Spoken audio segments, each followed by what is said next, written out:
के चारों ओर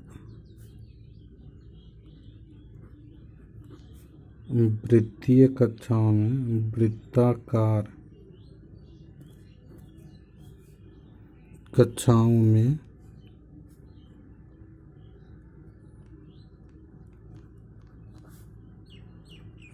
घूमता रहता है या चक्कर लगाता है, घूमता रहता है।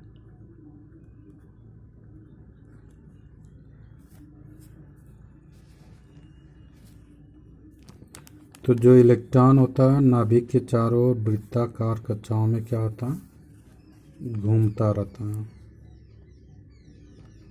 चौथा है, इनका मानना था कि जो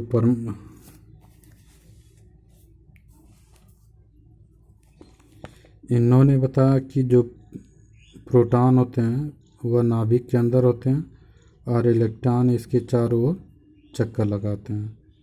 तो जो यानी कि जितना प्रोटॉन होता है उतना ही क्या होता है, इलेक्ट्रॉन होता है।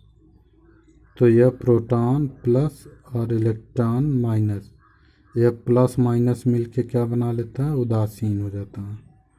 तो यानी कि जितना प्रोटॉन होता है उतना ही इलेक्ट्रॉन होता है, इसलिए परमाणु क्या होता है, उदासीन होता है।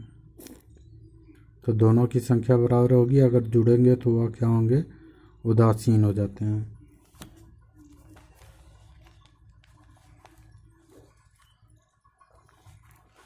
तो इनका यह लिख सकते हैं कि परमाणु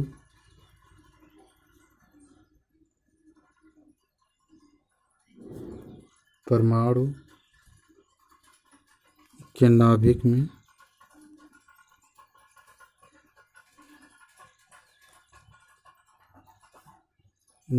में प्रोटॉनों की संख्या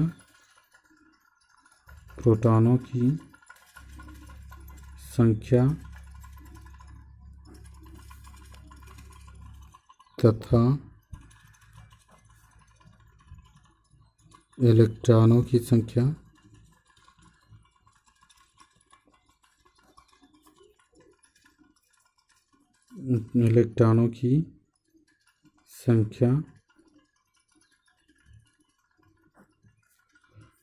प्रोटॉनों की संख्या तथा इलेक्ट्रॉनों की संख्या क्या होती है, समान होती है या बराबर होती है।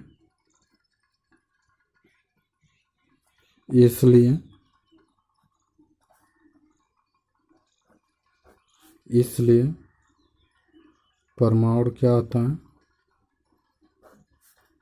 विद्युत उदासीन होता है, विद्युत उदासीन होता है। परमाणु क्या होता है, विद्युत उदासीन होता है। यानी कि जितना प्रोटॉन होगा उतना इलेक्ट्रॉन होगा, तब क्या होता है कि परमाणु उदासीन होता है।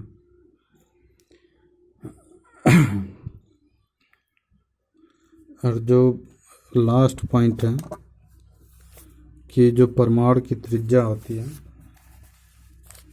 यानी कि यहाँ पर कह सकते हैं कि जो परमाणु की त्रिज्या होती है, नाभिक से इसकी दूरी होती है 10⁻⁻10 मीटर।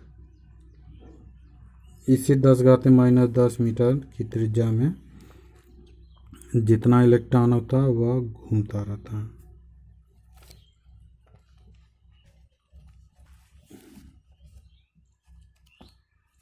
तो यहाँ पर कह सकते हैं परमाणु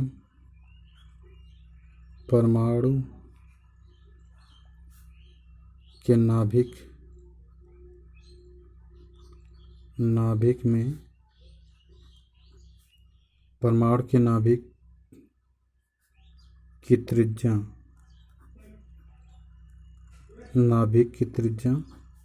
10⁻15 सेंटीमीटर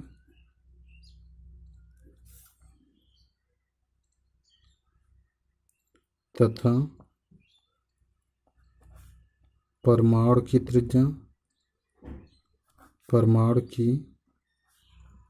त्रिज्या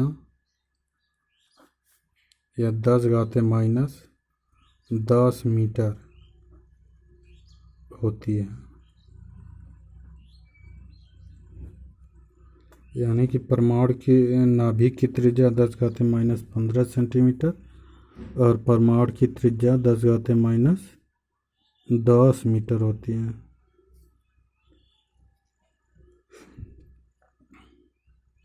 इस तरह से हम लोग समझे कि समस्थानिक क्या होता है, समभारी क्या होता है और रदरफोर्ड का परमाणु मॉडल क्या था।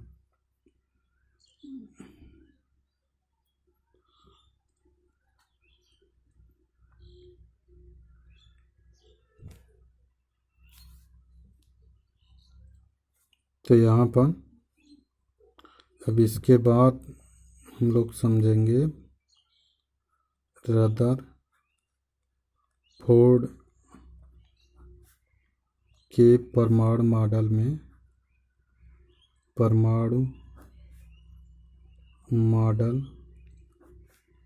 में कमियां।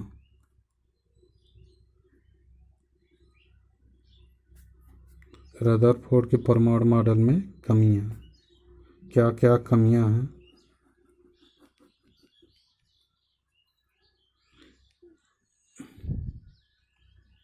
यानी कि कोई भी नियम कुछ बनता है तो उसमें कुछ ना कुछ कमी आ जाती है।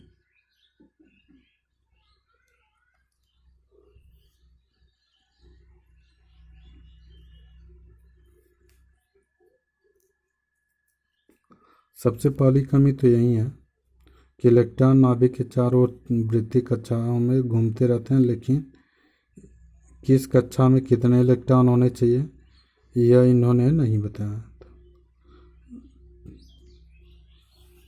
तो यहाँ पर कह सकते हैं कि यानी कि रदरफोर्ड ने, या आप ऐसे कह सकते हैं कि इन्होंने इलेक्ट्रॉनों की कक्षाओं का वर्णन नहीं किया है कि किस कक्षा में कितने इलेक्ट्रॉन हो सकते हैं।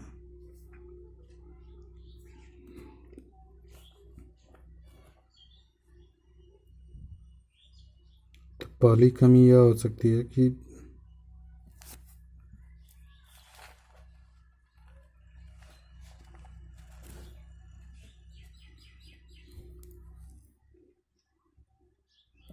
इन्होंने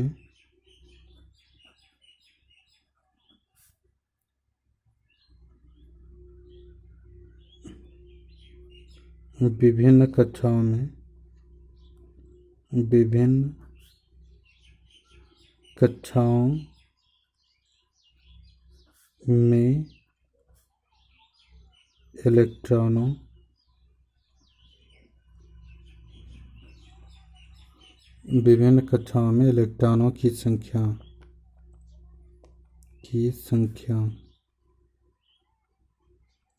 का वर्णन नहीं किए हैं। यानी कि किस कक्षा में कितने इलेक्ट्रॉन होंगे वह इन्होंने नहीं बताया।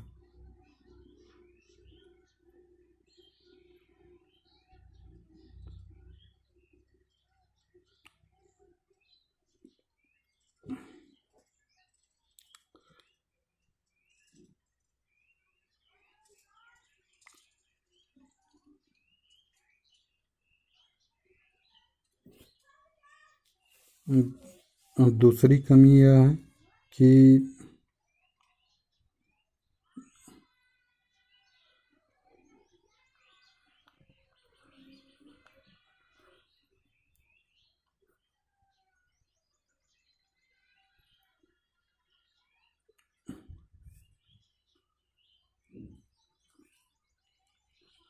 इन्होंने बताया कि कोई भी एक वैज्ञानिक थे मैक्सवेल, उनके विद्युत गति के सिद्धांत के अनुसार वो बताए थे कि कोई भी गतिशील कण होता है, कोई भी गतिशील कण होता है तो वह ऊर्जा का उत्सर्जन करता है, यानी कि घूमता हुआ इलेक्ट्रॉन ऊर्जा का उत्सर्जन करता है। तो उन्हीं के आधार पर इन्होंने यह बताया रदरफोर्ड ने कि जो इलेक्ट्रॉन घूमता है तो वह घूमते समय ऊर्जा का उत्सर्जन करता है, और ऊर्जा का उत्सर्जन करते करते वह धीरे धीरे उसकी ऊर्जा में क्या होती है, कमी होती जाती है, कमी होती जाती है, और जिसके कारण वह धीरे धीरे नाभिक के नज़दीक आता जाता है, और वो एक समय ऐसा आता है कि वह नाभिक में गिर कर क्या हो जाता है, नष्ट हो जाता है।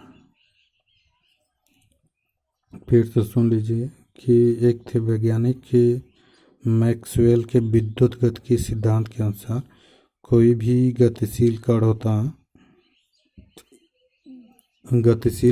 है, जो कि वह घूमते समय ऊर्जा का उत्सर्जन करता है, और ऊर्जा का उत्सर्जन करते करते तो इन्होंने उसी के आधार पर बताया कि इलेक्ट्रॉन जो होते हैं वह धीरे धीरे, यानी कि घूमते समय धीरे धीरे इलेक्ट्रॉनों का उत्सर्जन करते हैं, जिससे उनकी ऊर्जा में क्या होती है, कमी होती जाती है, और एक निश्चित समय के बाद वह नाभिक के नज़दीक होते होते और नाभिक में गिरकर क्या हो जाते हैं, नष्ट हो जाते हैं। लेकिन ऐसा नहीं होता।